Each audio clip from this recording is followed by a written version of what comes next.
Hi everyone, thanks for joining me. I've always been fascinated by Tycho crater and the surrounding area.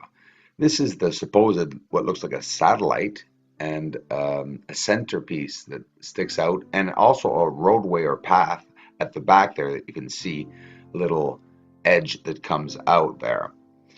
Here it is again. We'll zoom in a bit here for you to see the elevated round circle that, look at the light that is brilliantly shining right now.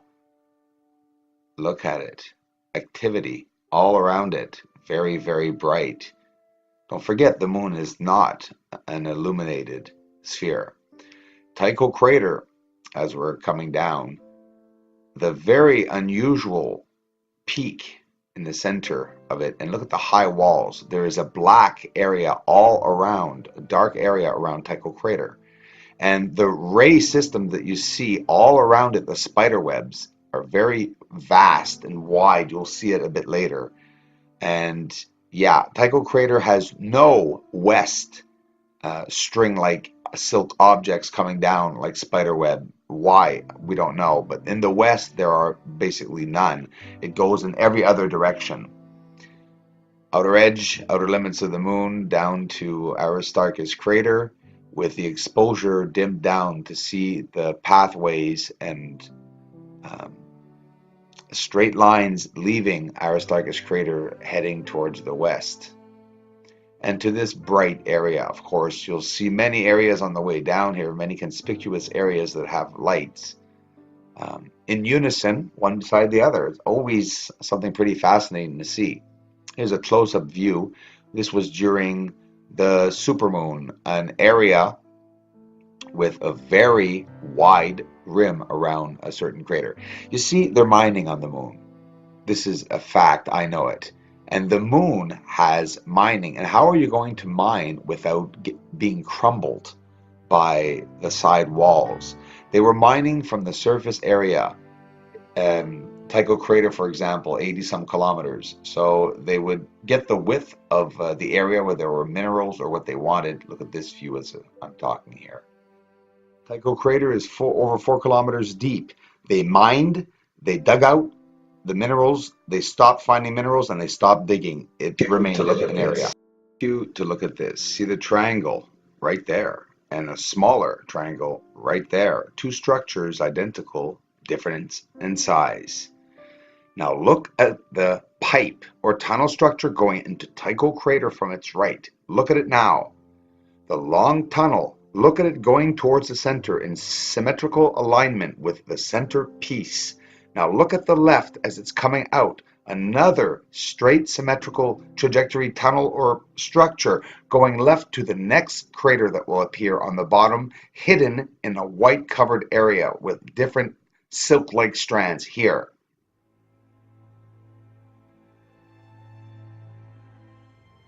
Beautiful installation here, closest to Earth. Over 1,000 kilometers long and over 500 kilometers wide. Now listen, if you're far out looking at the moon and you see a celestial object and you see many crater-like areas, you would not see that there are structures on the surface because they are in the depth of most of the craters. We're talking 4 kilometers. My town, the town beside it, has about 4 or 5 kilometers, and there are thousands of houses. So definitely inside of a crater, it's very easy to hide anywhere from 5 to 10,000 houses, if not 25 to 40,000, depending on how you arrange the structures. Here's Tycho crater again, and all these strands around it, different levels that you can see all the time on the surface. Many elevated and lower levels here. Bright lights that are billowing and flickering. They are moving. This is activity on the surface of the moon. It doesn't mean listen, we're not that close to see people walking around the surface. It's only normal. The lander itself, Apollo 11, was about 17, I'm sorry, I don't remember exact size that they were saying, an area, I don't know if it was 17 feet. And Hubble, because of optics, they say we can't see the surface. That I believe. But we are going to see these massive structures. Again, this triangular area, very symmetrical with a smaller one just underneath it here. And you can see all the different levels. But like I said, they're mining on the moon, and they dug out these craters, and they dug out the sidewalls purposely, like they do here on Earth when they mine, to dig roads to go down deeper. Now look as we're going to pan down from Tycho Crater, going southwest. Watch this. Remember that tower that I showed, the southwest tower that I called it 2 days ago?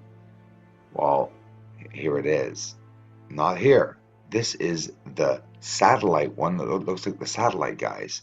Now watch this. Beside the satellite one, we have the southwest tower. Boom. Bottom left corner coming up now. The higher it goes, the more you will see the symmetrical square base and the two-layered, three-staged tower. Seriously, guys, how do you get down into a quarry or a mining pit or a big quarry where they blast rock? They don't go down with ropes or helicopters. They go down with the roads. And the roads are all along the edges, and they have to be long roads, obviously not to have steep hills because they have heavy trucks to go around. So they have these long roads going all around in a spiraling motion to get to the center, to get to the bottom. And the bottom, yes, is flat so that the trucks can roam around. And this is what we are seeing on the in most of the craters, and all the walls of which are what science and NASA say are ejecta and ray systems, and all the slow lava flow. Maybe some of it is, but it doesn't look like it all is. It looks like it's actually cut out and dug out. We have symmetrical areas.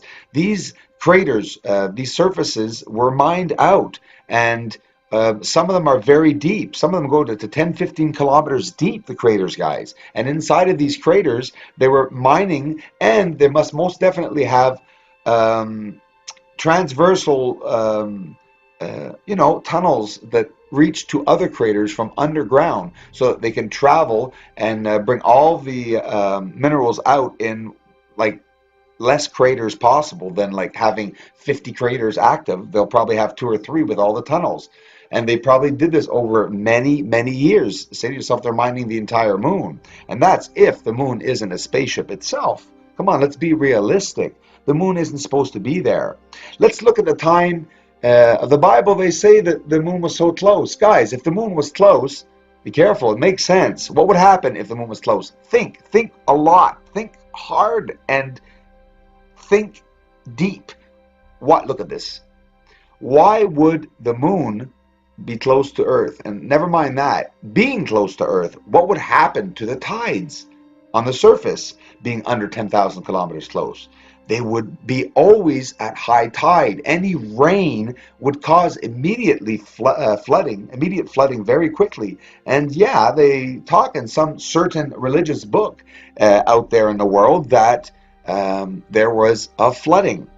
I believe that if 30 or 40 days of rain would happen on Earth with the moon being under 10, 12,000 or 15,000 kilometers, the tides would be crazy. And now we're talking also winds. There would be massive winds on Earth, massive winds. This would travel the water even quicker.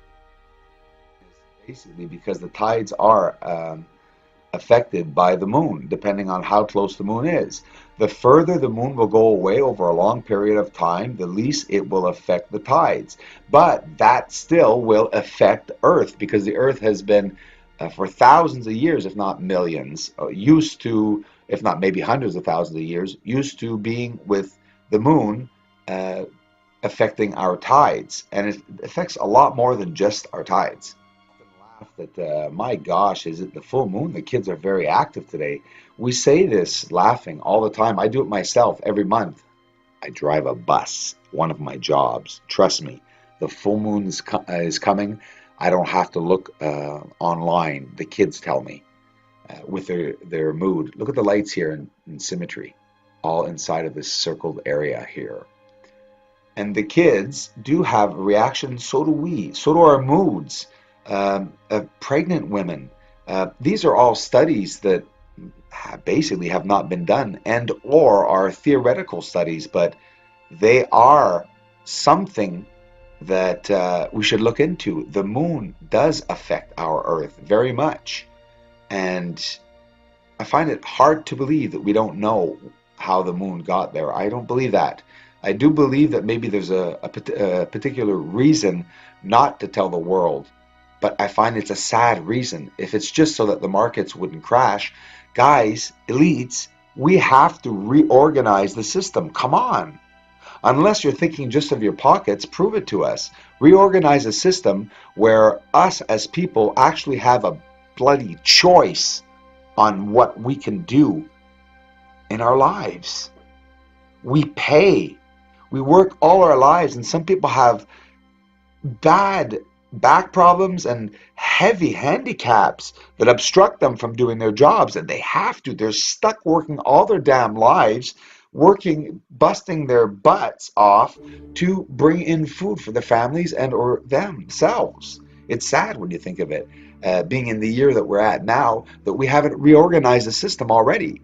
Well, hold on. We have. There's systems out there. I've seen thousands of YouTube channels already talking about this and doing amazing things, but nothing's happening. Why? Because we aren't the ones making the choices. The world is made to look like we are free, made to look like we have free choices. Yes, you have a choice of going to the bathroom when you want to, but that's basically it. And I'm not joking. You can't build in your backyard. You can't dig in your backyard. You can't build too high in your backyard. Everything is owned by the governments. Every single thing is surveyed and everything has a tax. But if it was helping and profiting us, okay. No, it goes towards secret missions, I assure you. Basically, we are supporting an invisible force ruling the world that no one knows of. We have no basic ideals of now, but what, it's been thousands of years. It's about time that we open our eyes and wake up. Thanks for watching, everyone. I'll have a link up in the description of the video for the campaign link to try to get the bigger telescope, a 14 or a 16. Guys, we need that scope. The channel is going to be amazing.